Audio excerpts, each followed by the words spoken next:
Over our last few sessions together, we've talked about cash. We've talked about strategy, and we've talked about people, right? And none of that matters unless you execute. Because execution is how you turn your business strategy into reality. It's how businesses determine whether they're going to win or whether they're going to stall and fail.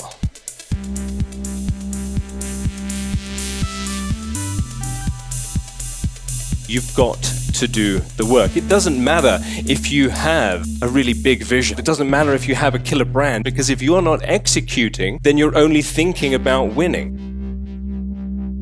Winning requires the application of all of your resources with dogged determination, relentless repetition, and you've got to do the work. Without execution, everything else is just theory.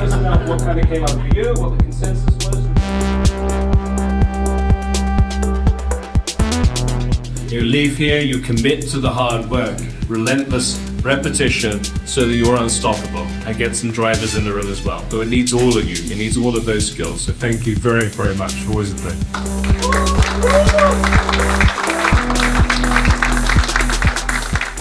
The winning doesn't come from knowing, winning comes from mastery, and you build mastery through repetition. It's by repeatedly doing the work that progress is made. That's how you build your competitive edge.